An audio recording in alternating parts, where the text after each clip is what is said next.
Homestead-Miami Speedway is something of a rarity, offering multiple track configurations, but where each one is truly unique with specific challenges. The full oval is one, of course, the simple, classic, high-bank short oval, but it is the infield roval configurations that really set it apart.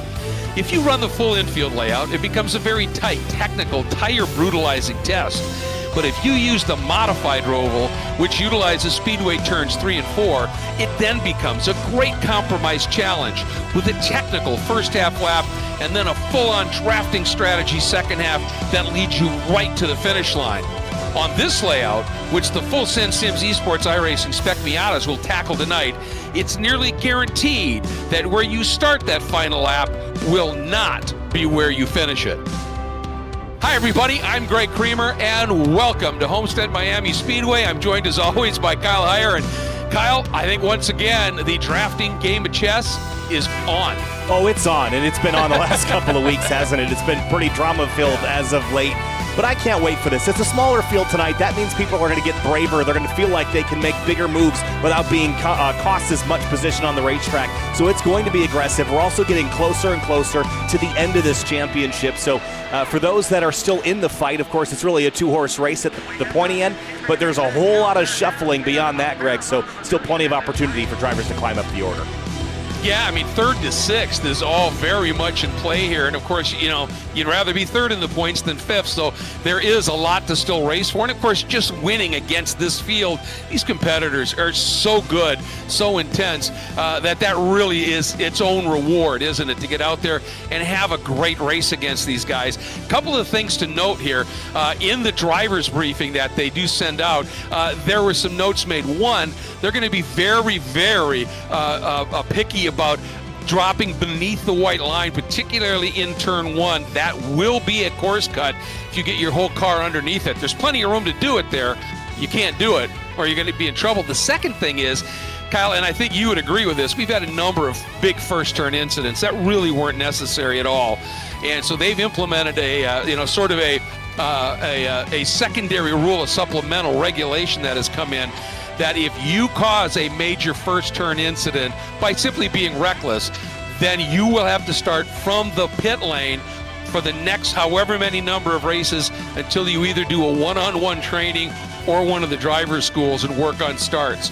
And that may sound harsh, but you've got to protect the drivers who are doing it right, especially when you're getting later into the championship. I like that. I think that that lets people know we care about you if you're racing well. Yeah, I think it promotes accountability, right? Yeah. I mean, these races are 20 minutes long, and while that might not seem very long in regards to a normal Spec Miata race, there are 2 of them, and things happen slowly. There's plenty of time to move back up through the order. You don't need to go 3, 4, 5 wide into turn 1. Yeah. Daytona, we saw some big turn 1 incidents. So just promoting accountability there. That's all part of the Full Send Sims League's mission to continue to make the racing better, cleaner, and more competitive for all. So I'm definitely for that. On the racetrack, though, Greg, it is already busy here in qualifying, and already the packs are forming up here because draft is king on this long, long course, especially with, as you pointed out, that NASCAR banking and NASCAR 3 and 4. We're not using that chicane, so you have to keep the speeds up and stay tucked in behind the driver ahead of you.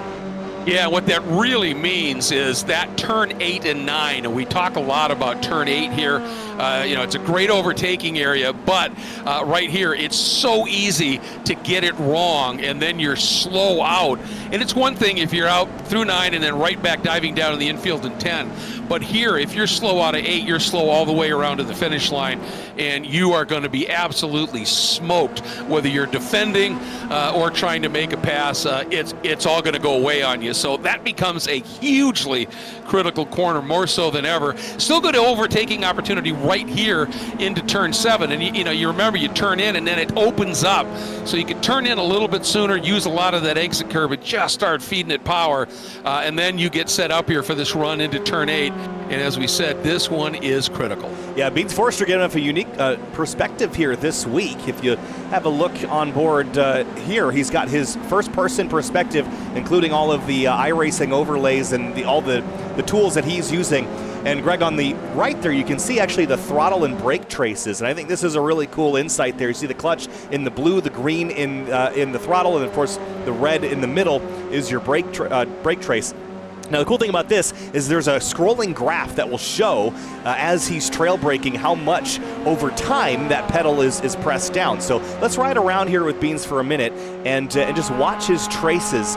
It's that horizontal bar on the left of the vertical green bar as he goes down into these first couple of corners, and you'll see the green and red trade places as the throttle goes to 0% and the red goes probably close to 100%. Here we go. You watch that red line trail down, and then the green right back up. So that's really cool to see that over time, Greg. And this is something that you'll look at in data to help you get quicker. Well, and for people who are wondering, when you talk about trail braking or threshold braking, what does that mean? Well, you're looking at it right here, aren't you? You literally, as you depress the brake pedal, as you get rid of speed, if you don't decrease the pressure on the pedal, you're going to lock up. And so you've got to trail off the pedal or come back, manage that threshold, and if you don't, you'll lock up. So you've got to do that. But when you're using this manual shift like Beans is, you're also at the same time heel and toeing. That is the magical art of what race driving used to be before we got into paddle shifts and everything's sort of electronically managed. This is the racing ballet. Look at that. Down 2 blips, had to trail off as he did that, and then gets back on the and the whole key there, Kyle, is if you do that smoothly, where you can trail off, do the blips, and then pick the throttle up. Jackie Stewart used to say you put a big dish on the hood of your car with a ball in the middle of it. You always want that ball around the edge, never in the center and never falling off. That's the art. It's almost like a coordinated turn in flying, right? You got to make sure you have your rudder and your ailerons, everything coordinated. And the same is true with your pedals and your steering wheel to maximize that grip circle. So Bean's showing us some really cool insights there with those data lines as he comes across the stripe. And it's a 38.9, a little slower than he had run. It's Camden Hibbett up at the top. I believe he was out at June Sprints last week. A number of drivers were competing at Road America. It was a pretty wet and wild weekend there on Saturday. Weather improved on Sunday, but it was pretty crazy out there from what I saw in that Spec Miata field. Some good racing, though. Yeah, they always put it on. And, of course, I think there was over 500 entries at the Sprints in total, which is not a surprise since that, of course, is where the runoffs are going to be. So everybody comes for Sprints weekend and uses it as a big test. But Spec Miata fields are just spectacularly big anyway, and the best of the best in the country are there, at least in terms of real world. We have the best of the best in terms of virtual for sure, but really, really good stuff.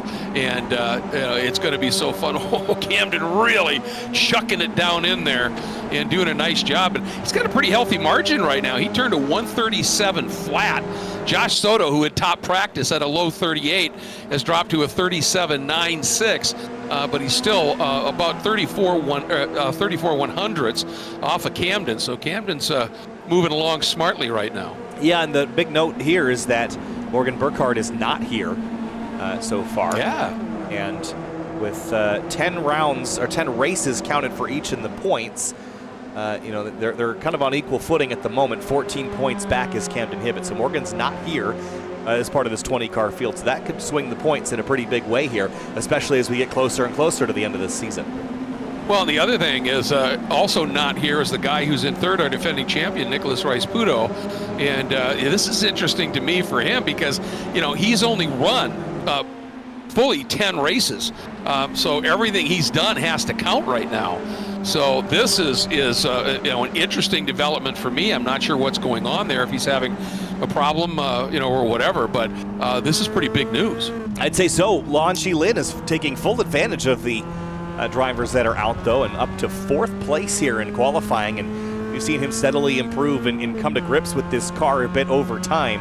But inside the top 5 here in qualifying, and it's right for the picking without those the two of the top 3 in the points here. So I think he's absolutely circling this.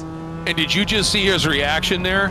He came out of that twisty infield 3-4-5 section, had a car right in front of him and was clearly thinking, I'm going to get a nice tow. And the guy pulled over and slowed down, and once he just threw his hand up like, oh no. So the frustrations are here, and that's one of the things. The field down a little bit, and I think it's probably because a few of our players, have had other commitments and the like. But that means you've got less people to maybe get a toe off of here. And so it becomes even, in a way, all the more crucial, doesn't it? It sure does. And in qualifying here, I think there's such thing as having too many cars on the road. I don't think we're there tonight. I think we're probably in the instance of not having enough as far as getting an organized drafting train going for those that had teammates or something of the sort. Court Schmidt, 6th, and Andrew Gilliland, P5 at the moment. So he's had a very strong start to the night here in qualifying. Well, I'll tell you what, I'm looking at this right now. The top 6 right now, down to Court Schmidt, are covered by 3/4 of a second. That's how close this is. Camden's 37.092 hangs on to it, and then there's that chunk, that 34/100s, but then we're talking pretty small increments the rest of the way back. Yeah, so this is going to be a really interesting race, though, because we've got Soto up there who's in the top 5 in points, we've got Beans who's up there in the top 5 in points, and we've got Camden. So it's really going to be, are those 3 going to pull away from everybody else and make it a race amongst themselves? Or, as you mentioned, 3/4 of a second back, can Wan Shi Lin, Andrew Gilliland, Court Schmidt, Dylan Lee, and others cling to that front trio and maybe give us a first-time winner here tonight? I think that's entirely possible. You know, another guy that I wouldn't count out, he's a little bit farther back than he wants to be right now, is Jean Reyes, who has shown some really, really good speed, some good aggressive, racing, but, pretty clean. And he's somebody that has shown some pretty impressive pace on a few occasions here. So I wouldn't be at all surprised to see him show a little bit of speed here. Yeah, so this is going to be a pretty interesting evening here. This is a track that we've already been to once this season, albeit with the chicane layout. So, we saw some drama there earlier in the year, but now the cards have kind of unfolded a bit differently with a few of the heavy hitters missing. Can perhaps Deacon Greenfield take advantage of it? He's 9th right now here in qualifying. Andrew Wozencroft, 12th. And Trace Hance will start all the way down in 21st. He did not get the run I think he was hoping for in this qualifying session. No, not at all. Well, and the interesting thing too, you're talking about, Deacon. He's 8th in the points, so I mean, he could make a big leap here this evening as well. So, smaller field, but a smaller track, and I think the racing's still going to be fabulous. And for that, of course, we have to say thank you to Full Send Sims and Court Schmidt and everything that he has done in putting this together. And remember, along with the business and the sims and all of that, he has created this league not just as a marketing exercise for Full Send Sims, but also to foster driver education and create an as real-to-life racing experience as possible in the virtual world. That's why it says practice makes podium. You practice in the sim, you go out and you race, you end up on the podium. That's the idea here. New sponsor coming on board this season, FARA, the Formula and Automobile Racing Association, right now a Florida-based series, looking to expand next year.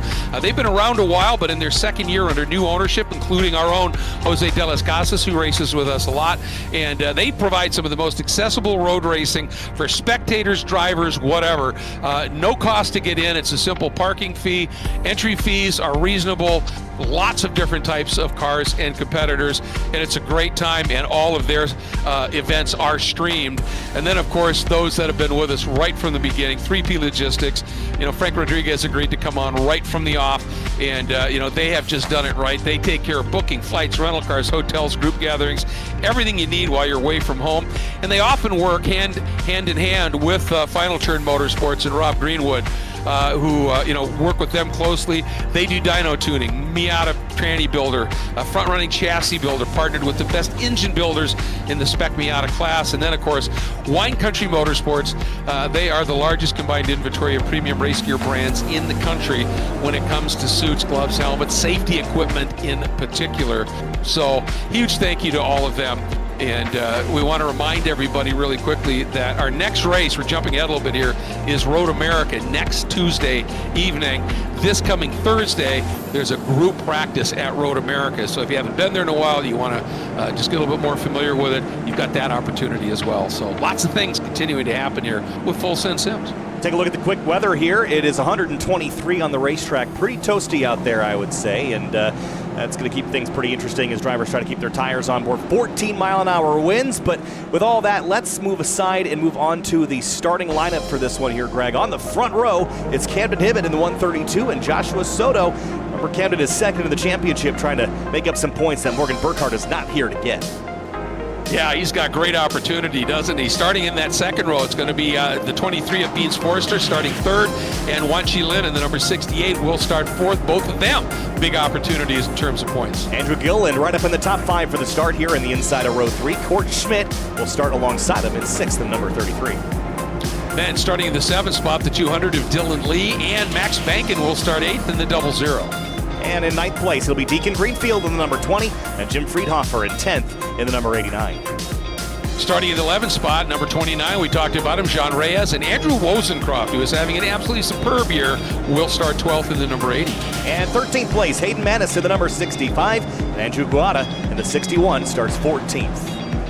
In the 15th spot, it's going to be Joshua Clatterbuck in the 901 and Rich Green in the number 22. And 17th place, Wayne Buttermore in the 73 car. 18th place, Sawyer Richards in the number 125.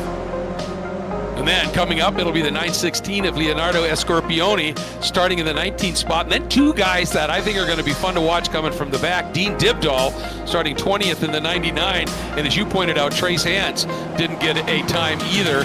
And both those guys are fast. Should be fun to watch. Doesn't look like Leonardo Escorpioni made the grid, so he will either start from the pits or not at all. But with that aside, it's about time to kick things off. 2 20-minute races here tonight. And Greg, it's race time. We've been waiting a while for it, and the championship is getting hot. But without one of our major players, I think the podiums are ripe for the picking here.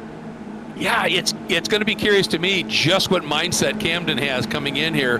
Does he go for it hard, take risks, or does he say I'm not willing to scrap that hard?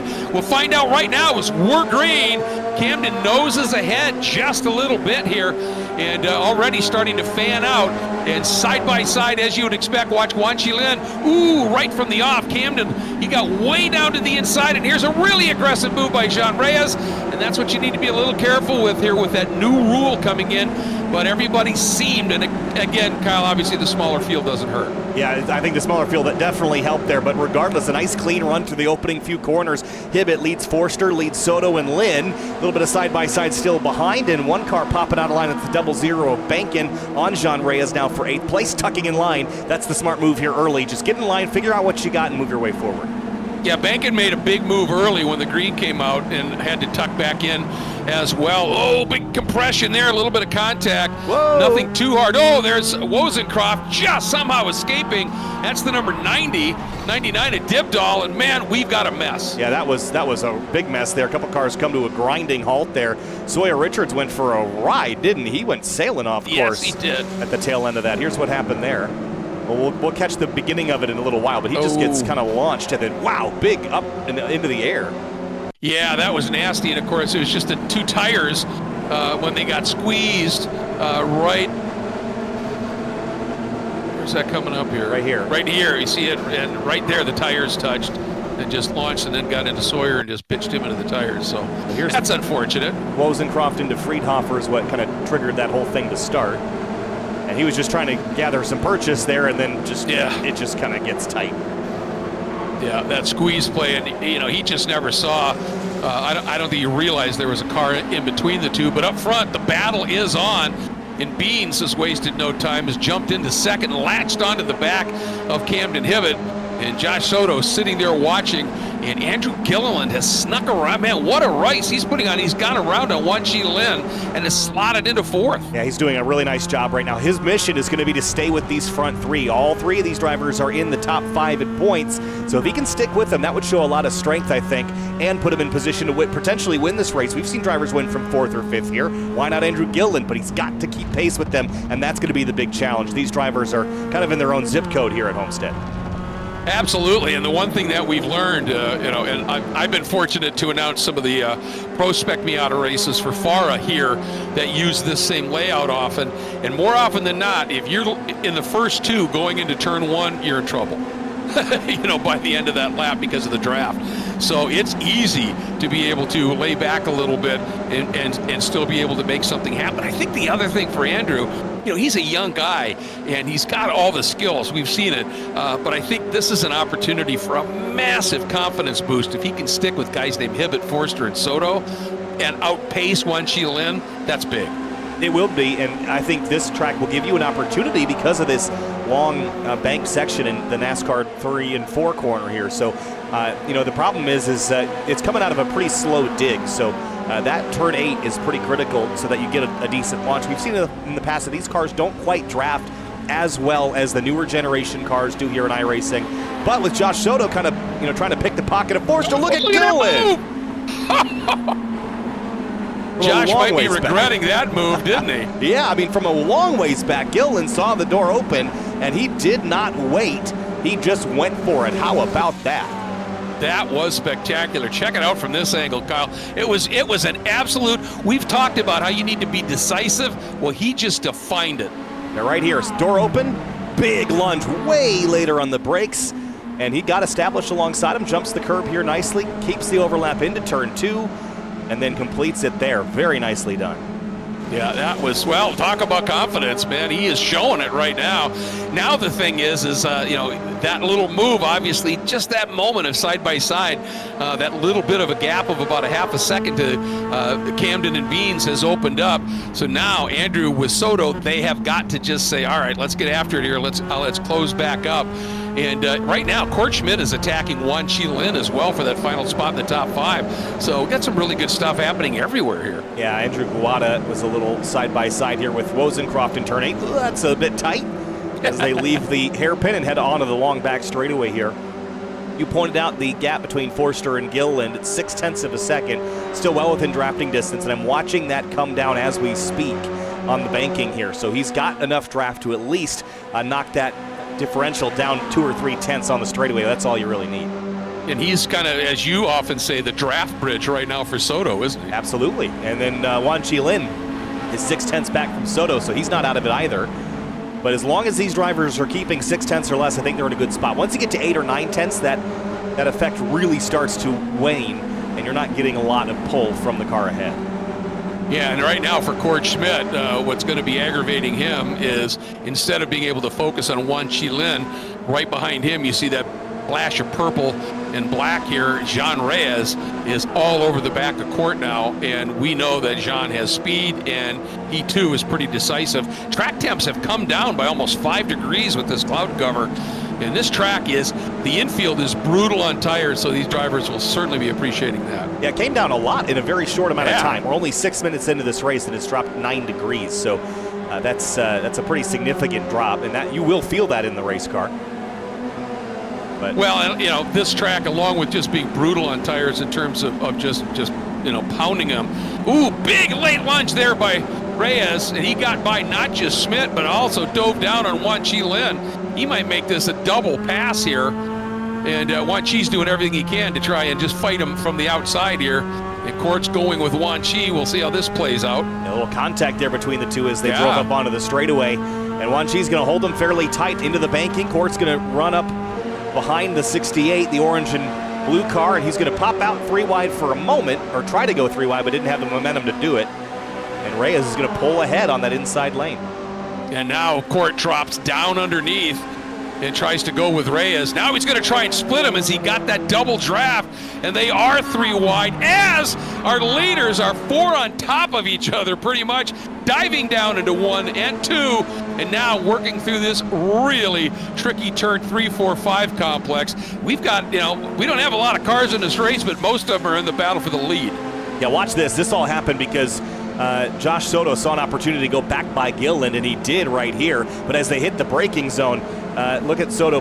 He really couldn't do much more than that. Gilliland wasn't able to respond, so really just a change between 3rd and 4th. But they came by turn 1 in a hurry. They did, and that little exchange has now allowed Reyes. He's less than half a second back, along with Juan Chi right there in that blue car with the orange stripe. Then Court, and then not even that big of a gap back to Dylan Lee, Deacon Greenfield. Like I said, we've got a pretty good pack going right here as we take a look at Juan Chi in the office.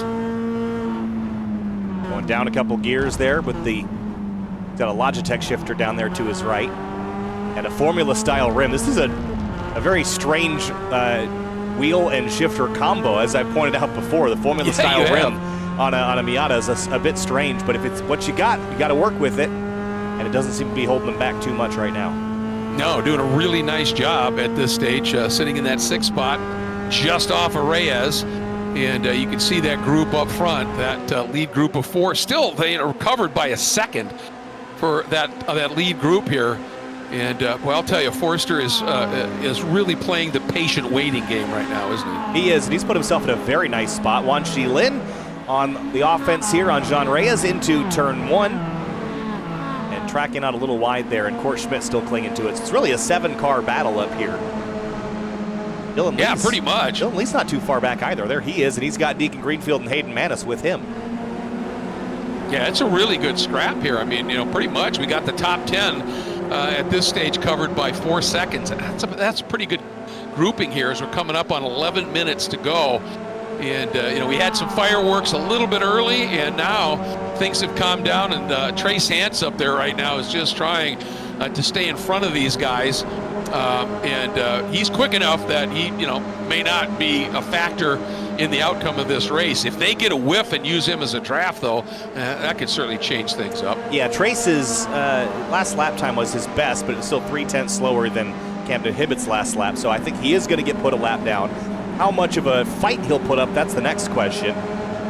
Though I'm not sure that he'll have much of a choice when they draft by him either way, but it could be just enough of a catalyst to really spice things up here at the pointy end as we get down to the last half of this race. And Forster, well, he's certainly a carrot up there, isn't he? He is, and Forster, I think, is playing a very smart race, running in second behind Camden. He hasn't really given a lot of an attempt to go to the lead. He's just kind of being patient back here. And if I'm Camden Hibbett, I know exactly what Beans Forster is doing, and that's waiting. Absolutely.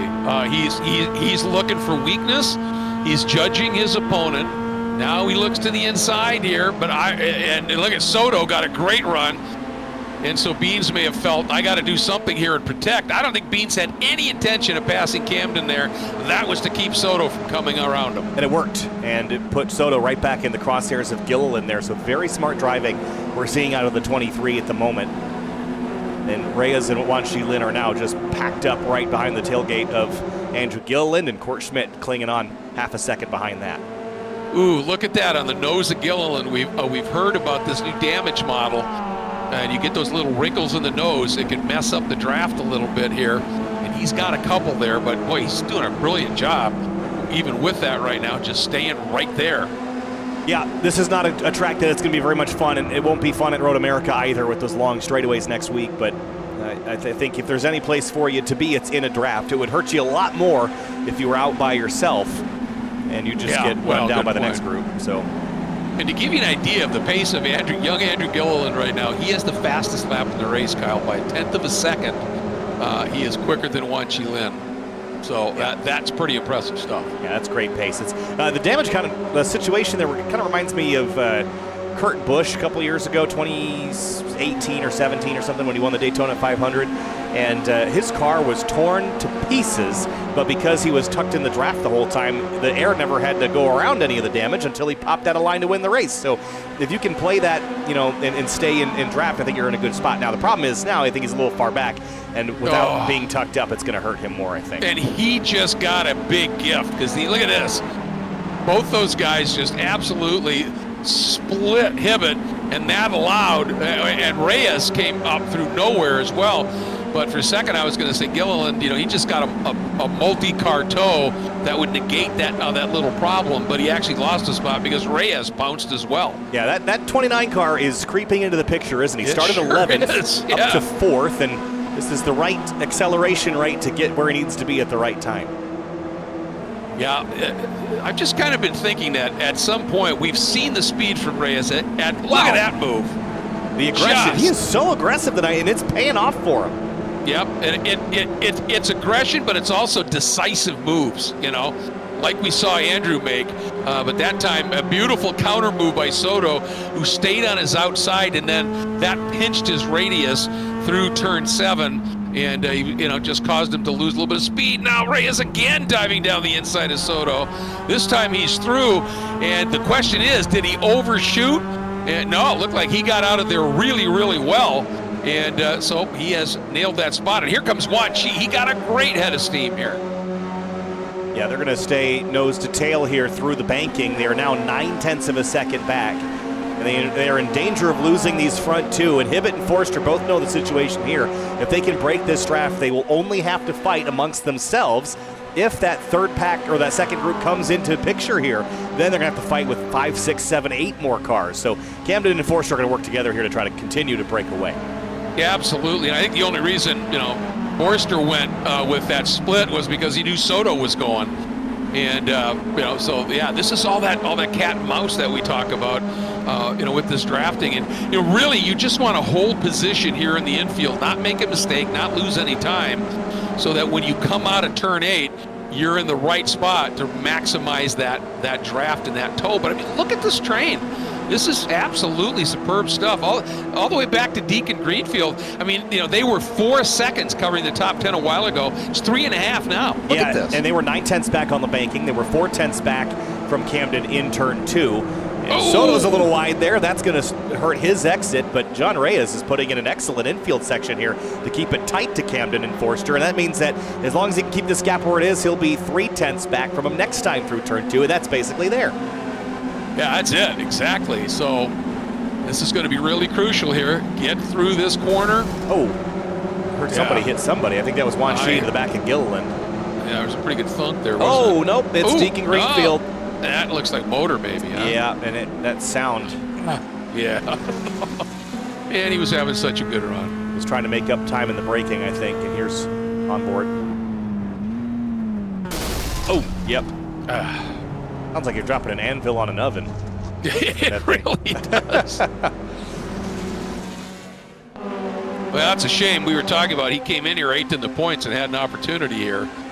And that's kind of gone away here. 4/10 now between Hibbett and Reyes.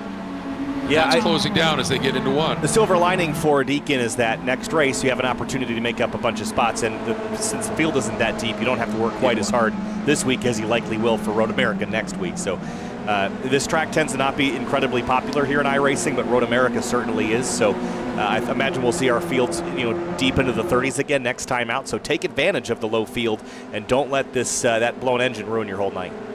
Right. Yeah. You got to look at that silver lining, and you mentioned sometimes this track isn't that popular. So you go, well, why are we racing here? One of the things that we, with this series, try and do is mirror real world racing as much as possible. And FARA races here a lot, SCCA races here a lot, and like Court said, this is also a training. It's not just fun racing; it's training. And where Spec Miatas do a lot of racing, those are the tracks where we tend to hold events for this series. Yeah, I think the challenge with this particular venue in iRacing is that, because all the tracks are paid, right? If you're a road racer, you're not typically going to buy tracks like Homestead-Miami Speedway, because you're going to be racing at Spa and Watkins Glen and Le Mans and all those other places, right? The tracks that you tend to lean on as far as purchases are the ones that you use all the time. And if you're a road racer, you're not going to use Homestead all the time. But Daytona, that's always big in the spring, in the winter. And then the other thing to consider also is that free tracks tend to have a lot more participation. So I guarantee if this track was free, oh boy, we would see it get packed. Yep. Forster leads, Hibbett second, Reyes third. And I think next time by, it's going to be close between 2 and 1 to go. Do you see Gilliland? He was all over the curb. I don't know if he was thinking about a pass or whether he was just trying to not get into the back of Soto. One, she getting really crossed up back there. But watch Gilliland here. Oh, just late on the brakes. Yeah, very. This is where he really got up on that curb. Good avoidance there. But he's still in the hunt here. And again, it's going to be tight between 2 and 1 lap to go next time by. It should be 2, but if these drivers are running mid to low 38s, we could see a 1 situation here. Well, the interesting thing to me, for John Reyes, the fact that track temperature dropped a lot is helping, because he had to really push to come up through the pack. It's down to 106. That's a 17-degree drop in 18 minutes. That's just massive. And he had to push coming through, and this track is really tough on tires. So that's going to help him. Soto right there, Gilliland right there. We've got this top 5. Then there's, really, it's still incredibly close here. The banking, 2 minutes left. And it's going to be very close. This will be one of those finishes where I have to watch the starter to know if we're going to get the white or not. With a minute 54 left to go. And here we go. About 10 seconds different. So it will be 2 laps to go, unless they were all to cross each other up and slow themselves down about 8 to 10 seconds, which I've seen happen before. Look at this into turn 1. Reyes on the outside, powering around Camden Hibbett, but he's in the dirt. Just enough, and that is going to allow Campbell. Look at Reyes. He wants to stay put. Finally realizes I've got to get back in line or I'm going to be really slow through 4 and out of 5, and tucks back in again. But he is showing his intention here pretty obviously. And like we said, he's not really in this championship, so he's just going to get after it and go for the win. And why not? I mean, that's why you're here, obviously. And that's where I'm talking about just how racy will Camden be here if he's got a Reyes or a Soto that are just pounding on his rear deck here. Now Beans Forster has put himself in prime position to win this race next time by, but he's going to have to make that little Miata about as wide as he can get it, especially with Camden. I mean, I don't think waiting to the very end here is pretty risky. It's not quite as big of a run as Daytona back to the checkers, and we saw that even with a little bit of a run, it was still hard to get it done at Daytona a few weeks ago. So if I'm Camden, I want to have this lead by the time I leave 8 and then get defensive. I think that's exactly the way you want to do it. I mean, obviously, you can get a heck of a pull with the draft here, but it just, to me, sometimes you just want to have the race in your control. And here comes Camden, and again, we're just coming around to get the white, so 1 more lap to go. And he is just trying to do everything he can to push Beans, keep this gap going. And they've got a little bit of a gap now. Back to Reyes, about 0.3 of a second. Reyes closes huge under braking here. He just rolls an awful lot of speed down through turn 1 and 2, doesn't he? Yeah, but this is what I fear is that as soon as Camden and Beans get side by side in the backstretch, Jean Reyes is going to be pouncing on them as they're side by side. If they're nose to tail, that's different, right? But when they're side by side, all of a sudden they're going to both hit that air like a ton of bricks, and Reyes is going to have a shove from Soto. So keep an eye on this. And look at this now. Soto has been able to shake Andrew Gillen a little bit. Soto showed the nose. I'm not sure, again, he was thinking about a pass. I think he was trying to get Reyes to make a little mistake. Court Schmidt diving down underneath Wan Chi Lin, trying to make a move here. These guys having a heck of a duel right now for that 6th spot. There's Andrew, who's just lost touch a little bit with Soto. So now it's really down to those top 4. And look at this, side by side. Hibbett thinking about it, then tucks right back in again. But instead of having that little bit of a draft, that has just allowed Reyes and Soto to be all over him. Here we go, on to this big last run for the final time, Kyle. Soto a little farther back, and I think Reyes farther back than he wants to be. Yeah, but Reyes is going to get a big shove from Soto, and that gap is coming down. Is it timed right enough? Hibbett was practicing this run last lap, but he lifted. But look at Reyes, he's going to have a big head of steam coming. Maybe Hibbett will take advantage of a shot from the 29. They're coming out of NASCAR turn 4 here, Greg. Here they come. And look what Hibbett was trying to do. He was trying to go up the banking and then come down, use it as a little bit of a launch point, side by side down the front straight. Oh my goodness, how close was it at the line here? 28 1/1000ths of a second. Hibbett over Forster, and Reyes equally as close pretty much. Wow, what a finish. That was phenomenal, and it was just all about timing. Hibbett, see him tuck back in this draft late on the banking here, goes back to the high side, and Reyes just ran out of time. Yep. But just at the very end, the last couple hundred feet, that's where Hibbett had the advantage. You go back right about here, to this line, Forster's actually would have won the race, but another few hundred feet, and that's where Hibbett wins. And I think if Soto had been right on Reyes' back, that could have changed things. But if you go back just a little bit farther, Kyle, I think where this race was won by Hibbett was as they were coming through, when he went high right there, and then right here, and now he turns down, uses the banking, and look at the acceleration. He closes up and then pops to the outside. He actually used that banking as a little ramp just to help him roll a little bit extra speed, get back in that draft. Man, that was a great strategic win by Camden Hibbett. Yeah, job well done there. And I think the session's going to turn over before we can look at too much more of the results. So I'll get them on screen as quickly as I can. And there's a look at things. That was fun, and we get to do it all over again, man. Greg. That was great. I know. I love this format. And how about that battle? Andrew Gilliland ending up in 5th. Court Schmidt and Wan Chi Lin having a great battle. Court getting 7th. And Wan Chi up into the 6th spot. Dylan Lee, Hayden Manis, Max Bankin, Andrew Wozencroft. That was absolutely fabulous racing. And this is kind of what we talked about at the top of the show, that this track just promotes this. Again, in that twisty first half of the lap, don't make mistakes, don't lose position or a chunk of time. Be where you need to be coming out of turn 8. And these guys put on a clinic. Yeah, they sure did, and I think we learned a lot there about those front 3. They are not able to pull away. As long as the drivers behind are reasonably trying to work together, they're going to keep touch with those front 3. What everybody just learned there is how far back you can be. You learned that you can't be 3rd. That's at Daytona, 3rd or 4th might have been the place to be, but here I think you got to be 2nd. And Camden, he had to pull out all the stops and all the strategy to get it done because on the banking versus earlier in the lap, but now he knows exactly where to be in this next race, and now Beans knows exactly where he needs to be, so maybe they'll reshuffle the deck and try again a different way next time. Yeah, I think for Beans, this was probably a little bit frustrating because he had that little bit of a margin. I think he thought, I might be able to do this, and then Camden, man, that was absolutely strategic brilliance, using going up when he had a little bit too much speed, where he knew I'm not gonna, if I go now, it's not going to work. Went up the banking, used the banking to propel him back down, popped to the outside with that little bit of momentum. The other guy that I want to really be paying attention to in this next race is Jean Reyes. Came from 11th to 3rd. Now he gets to start 3rd. This could change things up quite a bit, too. I'd say so, and I think the other drivers that get another lease on life here, Trace Hance, I absolutely believe he can drive through the field in the same way that Jean Reyes did, and Jean Reyes now not having to drive through the field, I think he's going to be a huge threat in this one. The weather was also a topic of discussion, dropped 17 degrees. That was stunning. I don't know what's going to happen in this next race. It could continue to drop all the way down to ambient, Greg, which if we look right now, it's ambient's 81.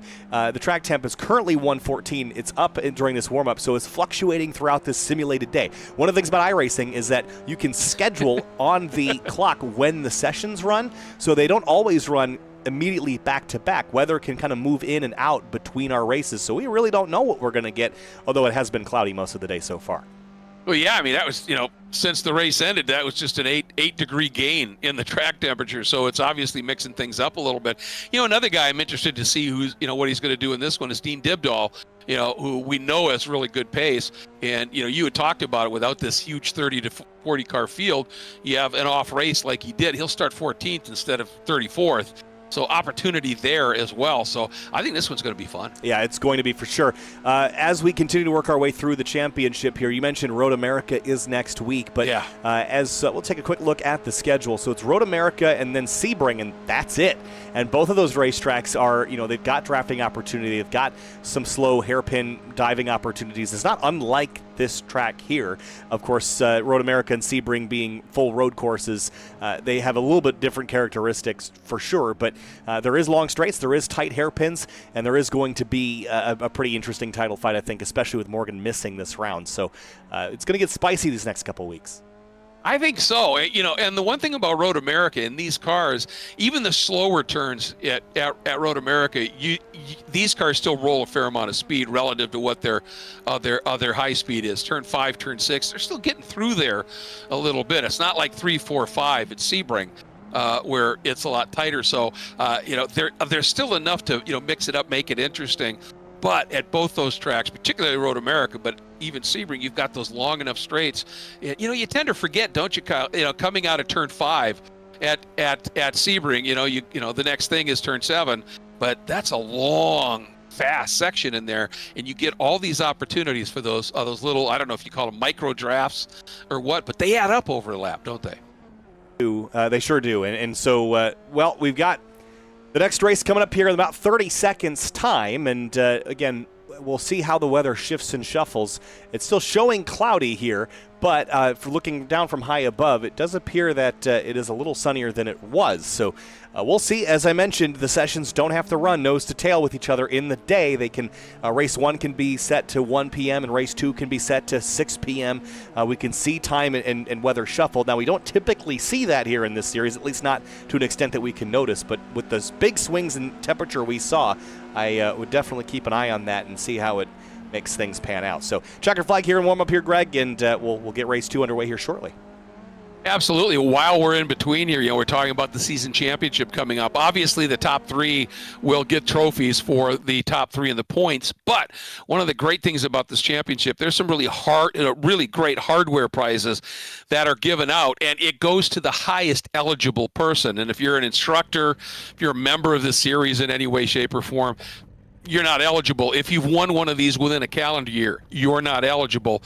So even if you don't win the championship, you could be third and still get the winner's prize. Just listen to what they're offering up here. And it's getting more important as we're getting into these last couple of rounds. If you are the highest placing eligible driver, you can get a Sabel GT Pad race seat. That's just extraordinary. Second place, a set of SimLab XPI pedals. Third place, an iFlag LED flag box. So there's a lot to be racing for here, and looking forward to how the rest of the season plays out. But I'm looking forward to seeing how race 2 plays out here at Homestead. Yeah, I really am excited to see how this race pans out. And again, those iFlags are really, really cool. It's basically like those electronic corner marshal flags that you see on tracks nowadays at FIA Grade 2 and above. Basically like that, but in your sim rig. And they also do some pretty cool things. The newer ones can also show you left and right as far as spotter indication. They can show you gear. They can do all sorts of really cool things. So I'm a big fan of those iFlag boxes.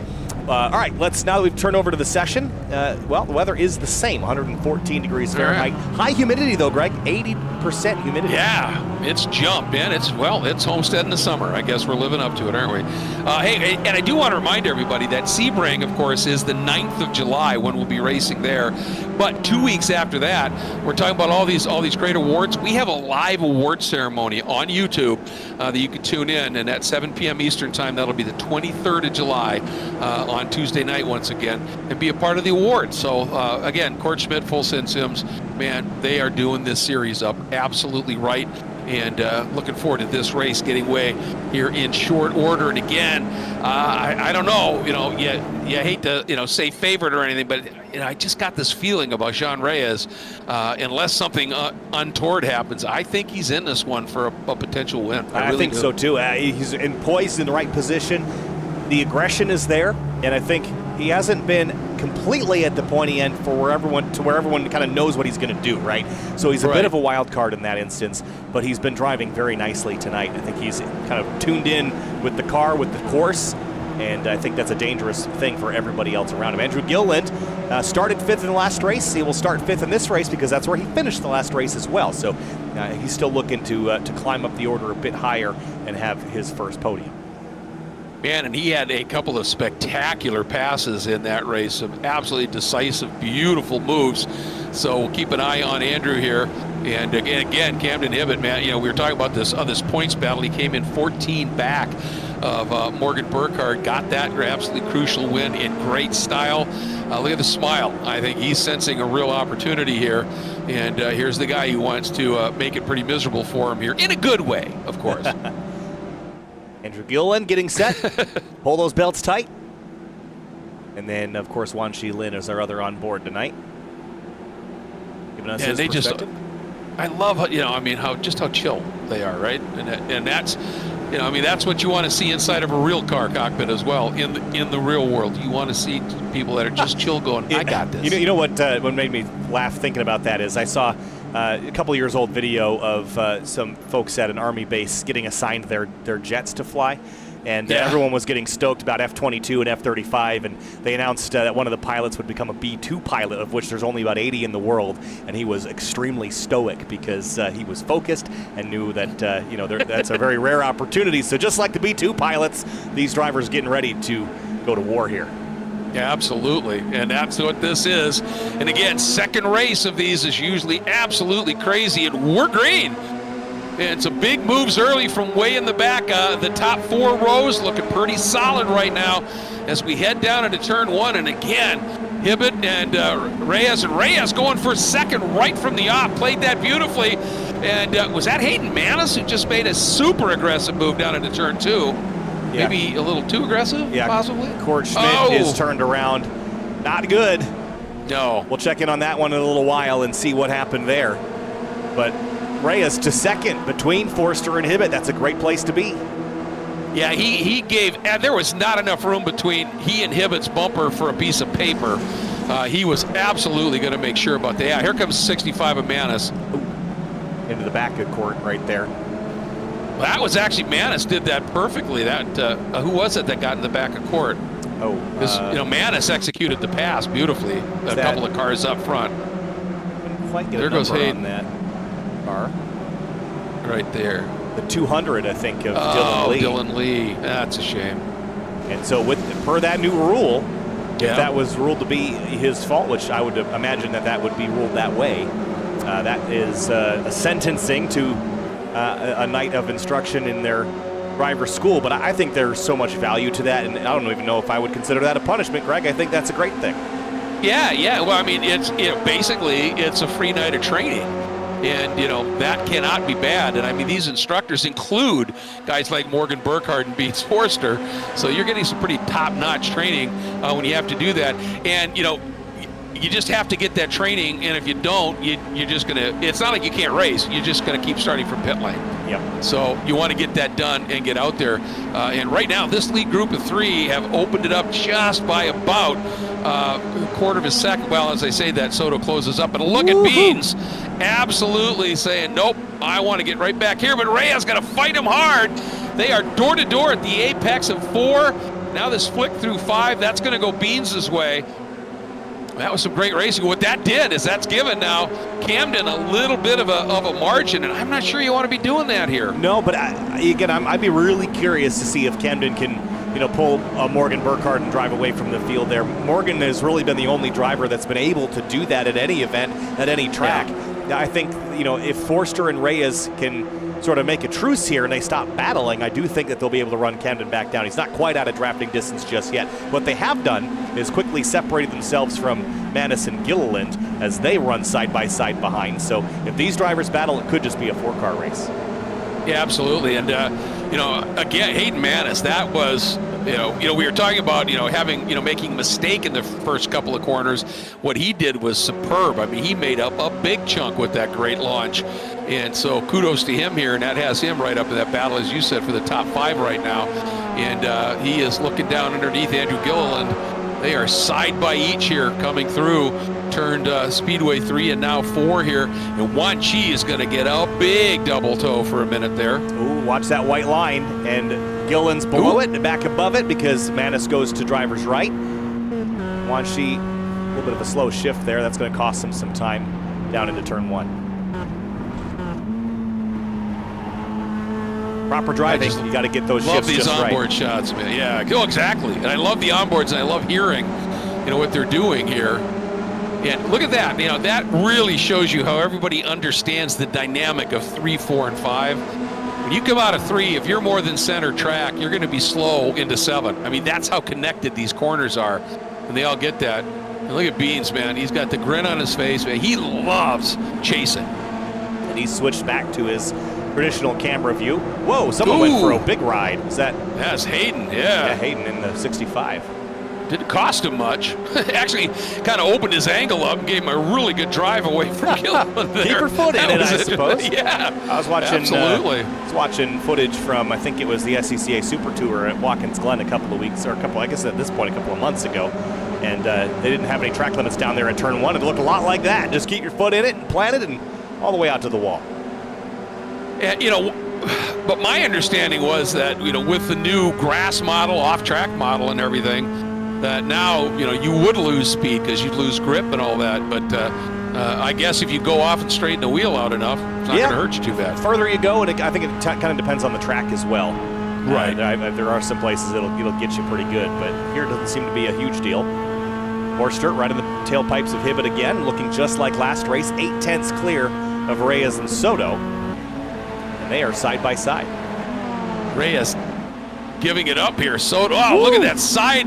That was a side slip by Soto, and Reyes counterpunched. Soto tried to cover him. Oh, and Reyes is off. I think he got really squeezed by Soto there once he made the move. Watch this. And then Soto gave him no room. Oh, man. And then the touch. And off into the gravel there. Let's look at that from high above. Again, give us a better perspective. Yeah, I'm not saying this was Soto's fault. Soto just really squeezed him. You know, you can defend. Yeah, from that angle, he didn't. It was pretty optimistic probably to go down the inside, but I think so. He's been aggressive all night long, and actually there might be another part to this because he was right behind Dean Dibdahl. Yeah. And another big lunge there from Reyes, and yeah, that was another optimistic move there. So I think it's slipping away from him, and he's getting a little bit too aggressive on the brakes. Yeah, I think, yeah, and that's the kind of stuff you got to put that red mist into the right perspective, when it happens here. And he may feel wronged there by Soto. I don't think it was. I think that was just a great defense by Joshua. But I'm sure Reyes may be feeling a little wronged, and now he's letting it get to him at this stage and trying to make it all up in a couple of corners. Yep.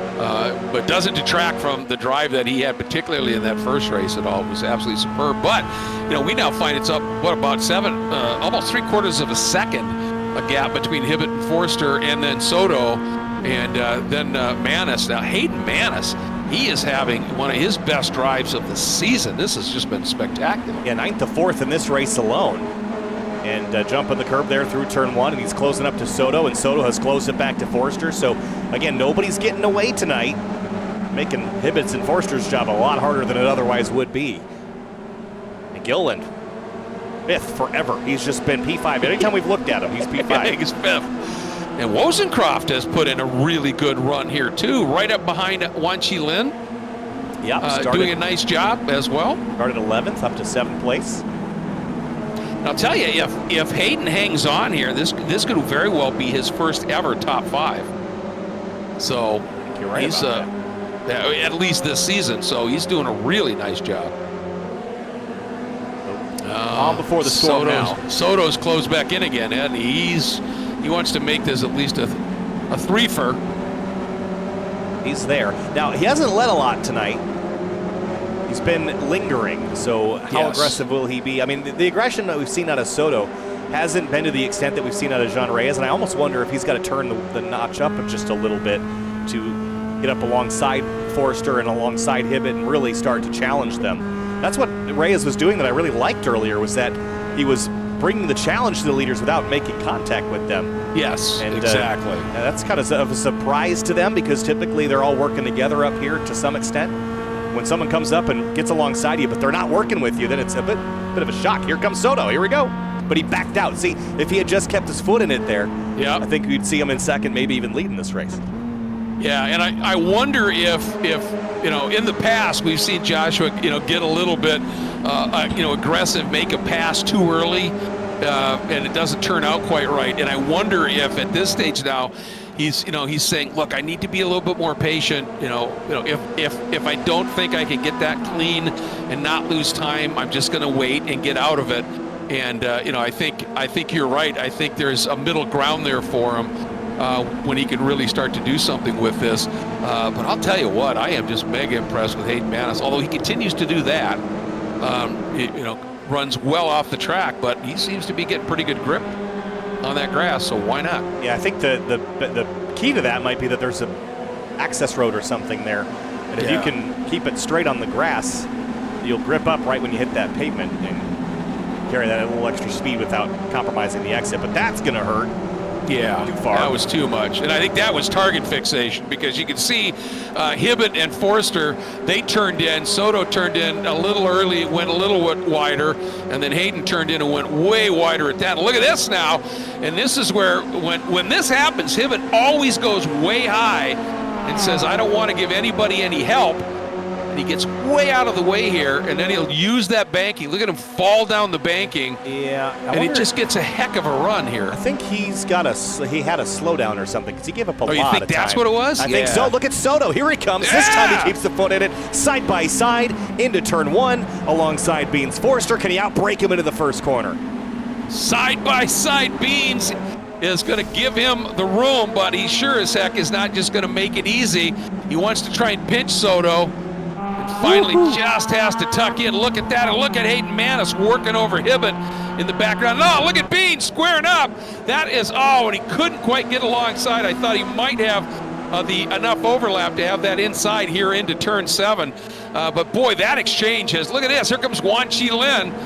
Is snuck around for the first time. Andrew Gilliland briefly and now permanently for a minute is outside of the top 5 for the first time. Well, all that was happening. I heard a boom, and John Reyes is off course. Here, let's see if we can see what happened. Yep, there it goes. Yeah. From bad to worse to worser. Yeah. And he'd been fighting his way back up, and look at this now. Bean's going for the lead. Not wasting any time getting back around, and Camden Hibbett's going to follow, and Soto's going, I just took the lead, guys. Give me a second. Please.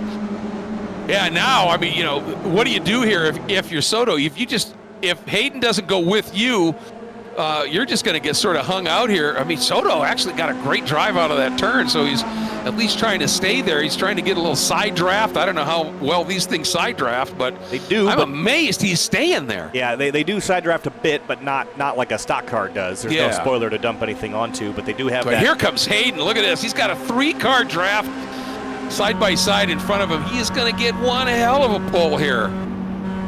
Off into the first corner, 2x2 flying formation. Who's latest on the brakes? It's Forster, then it's Soto, then it's Hibbett, and then Manis. This is fascinating. Look at this, top 5, top 6, covered by the proverbial blanket here. As we're at 8 minutes to go. Nice camera shot there, Finian. That sure is. He set that drone up beautifully for us. Yeah, man. Finian on the game, as he always is. Thank you, sir. All right, on board now. Soto sitting in second. Again, Josh Soto comes in here 5th in the points. He's not far behind Beans at this stage, 13 back of Beans. So with Hibbett sitting in 3rd, once again, I'm just fascinated to see, you know, whether Hibbett is laying back purposefully here, because he went way high. And, you know, you're right. You know, maybe that was a slowdown. Whoa, look at Gilliland. Again.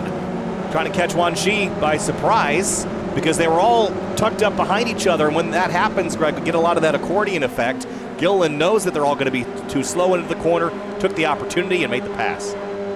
Yep, and Wan Chi did a nice job of, you know, kind of pinching Gilliland on the exit. But I'm not sure that Wan Chi really let it roll with the throttle through there, because Gillen was able to muster enough exit speed, still even pinched on the exit a bit, to be able to sneak back and into his beloved 5th. There we go, Camden again. This is why I was wondering if that was an actual slowdown. I think he's thinking strategy here. I think now he is. The first time he gave up about 2 seconds. Way back comes Hayden Manis. Hot. Man, did you see the front of that thing dancing on the brakes? Yeah, he stood that up on the front bumper, didn't he? Yes, he did. And if he didn't, he was gonna collect the potential points leader here in Camden Hibbett. So that was a great attempt and then a great bail. Yeah, he left himself an out, and that was the curb. Yeah, he did. Climbed up on top of that thing. 6 minutes to go.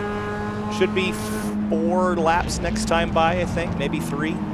Going to be close. There's been more racing up at the front here than there was in the previous race. And remember how close we were, Greg, to only having it be a 12-lap race versus 13. It was only 8 or 9 seconds. So yeah, exactly. This is going to be pretty tight.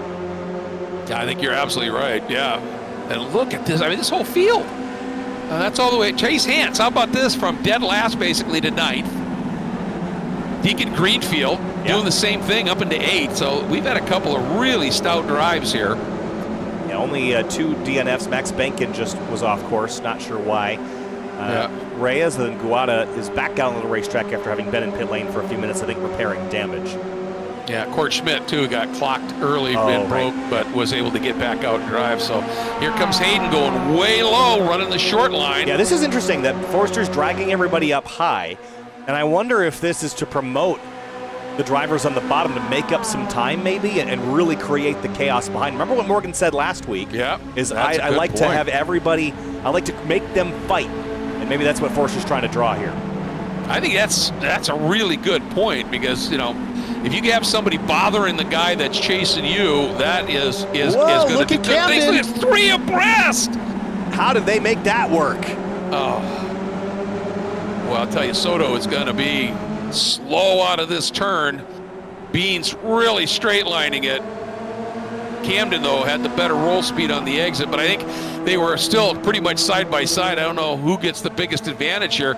I'd watch for Hayden to maybe make a surprise pop here. Oh, he looked. He thought about it, didn't he? He did, and now Camden Hibbett has got all the focus in the world on his face right now. He's just clinical, sitting in second, waiting to make his move. And Joshua Soto saw it all happen out the windshield last race. Yep. What did he learn? Exactly, and hey, big shout out here to Andrew Wozencroft, who in that last lap has gone from 7th to 5th, getting both Deacon and Wan Chi. There he is in that red and yellow car. Absolutely. Oh, problem. Yeah, Gil. That's Andrew. Not exactly sure what happened there. He was slow to the inside. Yeah. Did he get looped or did something else happen here?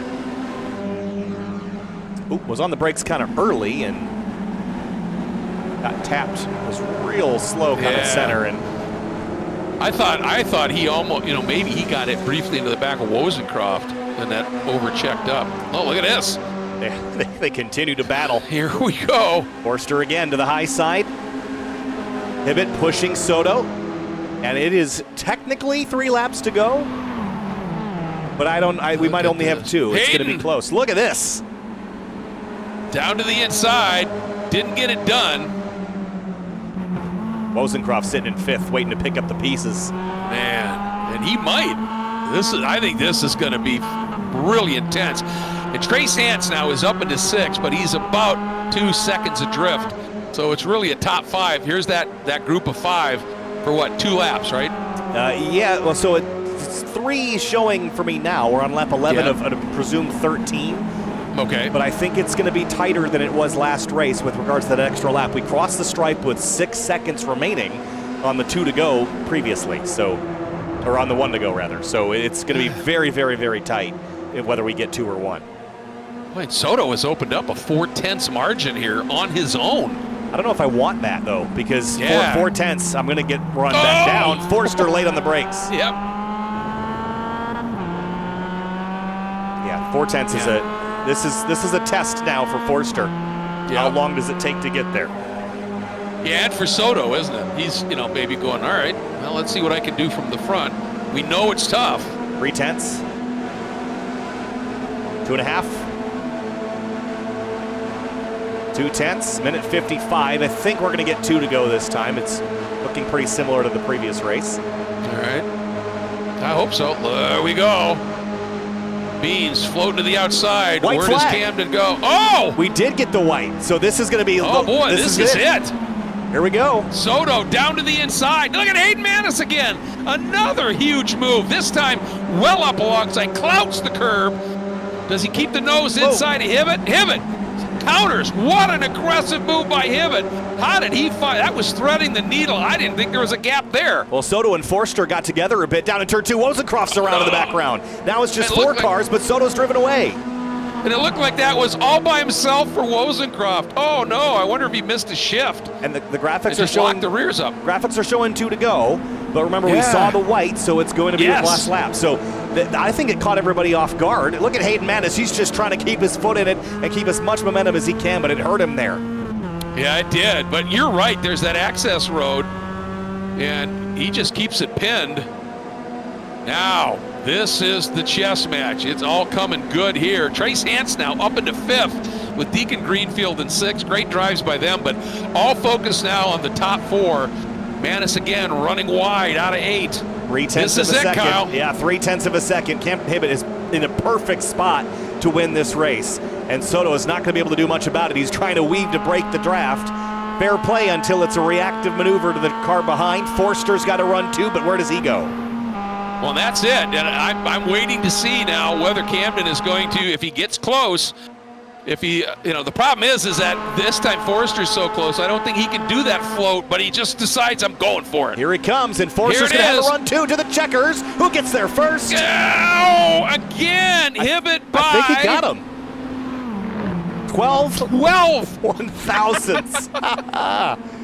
And oh my God. it was almost exactly the same as the first race. Forced her about a tenth back. Yep. Unbelievable. And basically, Hibbett wins them both by a combined margin of victory of 41 thousandths of a second. That is an insane statistic. It is. Look at that move again. And Beans, I don't know that Beans really gave him a lot of help. That was just Hibbett. I mean, that is an unbelievable finish here. 12 1,000ths. This is proper Miata racing on a big track, isn't it? You betcha. This is what it's about. Look at that. And wow. Perfect. I mean, he almost didn't get there again, right? I mean, he had the big run coming, but Soto was weaving a bit, and we saw Camden move up the racetrack. And going up is harder than going to the bottom, right? You're going a longer way around. Yeah. But he got there just in time both times.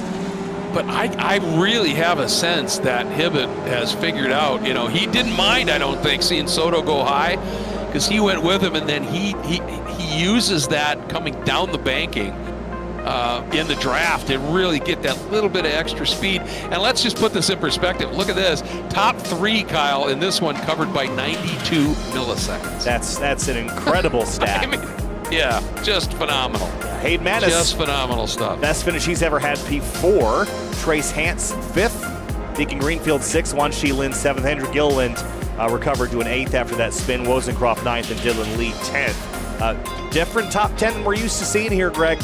So some drivers were able to take advantage of some other drivers not being here. Absolutely. And, you think about it, Josh Soto with 2 really good runs comes in here 5th in the points. He's not that far behind Beans. So Josh, that's going to close up a little bit. Obviously, unfortunately for Dean Dibdahl and Deacon Greenfield and Juan Chi, they were just back a little bit. Andrew Wozencroft, if he'd been able to hang on to that top 5, that would have been his first top 5. That was really unfortunate for him. As we take a look at the rest of the results here, of course, Kurt Schmidt getting hit early and then coming back out and just trying to put some laps in here.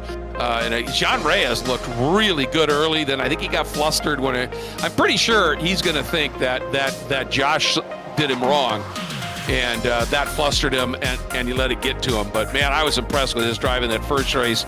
I was really impressed with what he was doing in the first half of this one. Yeah, so what a great night of racing here at Homestead-Miami. Oh, boy. And it goes to show you don't need a massive field to put on a great race. I mean, this is one of our smaller fields here this season, but I think we still saw some of the most competitive action we've seen all year, Greg. And we've got 2 races left to go that are very popular on the calendar, Road America and Sebring. So if we didn't get enough action this week, next and the week after the finale, we'll have plenty to show. You bet. Remember, this Thursday night, Road America group practice here. Just check it out at Full Send Sims if you want to get a little extra time on Road America before next Tuesday night. Wow, what a couple of races. Camden Hibbett sweeps it and gets both of them, Kyle, with some absolutely extraordinary strategy. We said it at the top. The drafting chess game is on. Camden played it to perfection. Well, he certainly did. Now, Beans Forster was one of the drivers that we talked about. Finished 2nd in race 1 and 3rd in race 2. Let's talk with him now. Beans, what a crazy night of racing. P2 and P3. Holy cow, that was a lot of fun. Take us through your evening and trying to set somebody up to go to the top there at the very tail end of those races. So I was trying to not be leading coming to the end of those, the lap in the first race. But kind of the situation was there for me to take it, and I figured why not? I'd rather not lose too much time and let everybody behind catch up a little bit because the draft is so strong here. So I tried it, didn't play out in my favor. Probably, a couple thousandths between me and Camden. So yeah, it was tough. I tried to play it as smart as I could, but I was just a hair shy every single time. Well, and this track, that run to the checker is so tough. And if you're leading, you're almost a sitting duck, no matter what you do, unless you've been able to just absolutely check out here. I mean, we were talking about this. You were second by 28 1,000ths at the line. So it was that close. And, we were wondering, were you at some point thinking I should back up a little bit here and, let everybody behind Camden start piling into him? I mean, how do you deal with that? Yeah, it was kind of tough because I was doing that to a point, but I didn't want to do it too much because With how aggressive Soto's going to go for the move if it's there every time. And then I haven't driven around Hayden a lot either. And then having Gene Reyes too right there. So there was a lot of fairly either quick people or people that I kind of wasn't sure what their kind of racecraft's like. Right. So I had to back up a little bit. I did it a lot more in like the earlier parts of the lap, and then a lot more coming to the apex. So I would just trail the brake a little bit more and just kind of slow it up right there and then get on the throttle. Yeah. But I had to play it. I had to kind of roll my dice sometimes, because if I did it too much when there was like a 2/10 or a 3/10 gap, then they would just get on the throttle and then kind of overpower me on the exit. So I was playing different scenarios kind of every corner coming through those last few laps to try and snake that win. When I went outside of Soto and Camden, in NASCAR 4, that was like my big brain move. I just did it a lap too early. Well, hey, you kept exploring, you kept, doing whatever you could, and ended up, 2 podiums and some absolutely fabulous racing. Thanks, Beans. Yeah, awesome. Thanks, guys. Thank you. Appreciate it. You're gonna love watching this one back. It's a good one. I can't wait. See you guys. See ya. All right. All right, let's see. We've got, I think Josh Soto is up next. He was 4th in race 1, but 2nd in race 2. Josh, so close. 12 1,000ths of a second. What could you do different? Differently, probably. It's really all in the positioning. I definitely could have positioned my car a lot better. But, Camden had a great run out of the, going up to the oval and things like that. Especially into the braking zone. That's where he was able to set up the pass for the win. Well, it looked like on that last lap, you were trying almost a Camden move where you went up the oval just a little bit.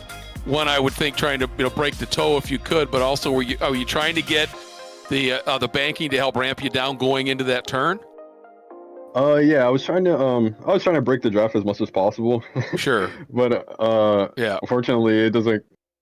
Sometimes it works. It really depends. It only usually works on like on a straight. But when you do that, you just end up losing a lot more momentum. So it just really depends on the car behind and how they're drafting. Well, I'll tell you what, you guys put on an absolute clinic. This last race in particular was just fascinating tonight. Both of them were great, but man, great drive. And just love watching you race. I love how you just go for it. And it's just fun, man. Thank you so much for being a part of this series. Oh, yeah. Thank you guys. Thank everybody that's involved. And I really appreciate your guys' commentary. It's really fun to watch after the races. Oh, good, man. Well, we sure love calling it for you. Thanks, Josh. Thank you. And last but certainly not least is going to be Camden Hibbett. Won both races tonight, and Camden, man, that was exciting stuff. I think the combined margin of victory this evening was a couple hundredths of a second. Race 2, 12 1,000ths of a second. You timed it perfectly. How tight were you grinding your teeth there to get that last couple feet at the end? Yeah, the second race was definitely closer than I was expecting, I think. I didn't time my run perfect. I was lifting on the backstretch trying to time the run, get the gap right. I think I lifted just a little bit too much, but we were 11 thousandths to the good, something like that. So just enough of a run at the end there to get by Josh. Yeah, 12 1,000ths in this one. The combined margin of victory, as Kyle said, was 40 1,000ths of a second for both races, but it was that close. I gotta know, it looked to me, particularly in that first race, that you got a good run too soon, maybe even on that last lap going into 3 and 4 on the speedway, and it looked like you went up high and then used that little bit of down bank to, as you picked up the draft again, to use that downhill run, and you popped out. It just looked like brilliant strategy. Was that what you were playing at? Yeah. So I moved up the racetrack to kind of break the draft a little bit. It breaks the draft, and going obviously that longer distance builds the gap, but it doesn't lose any. You don't lose any speed. So you actually, it's almost like infinite draft, I guess. Okay. Until you get down to the start-finish line, obviously, because you can go back up, you can get all that draft speed, move up the racetrack, maintain that speed and gain the gap again, and then you'll get back in line and get that draft, and you'll be basically 2 times speed with the draft.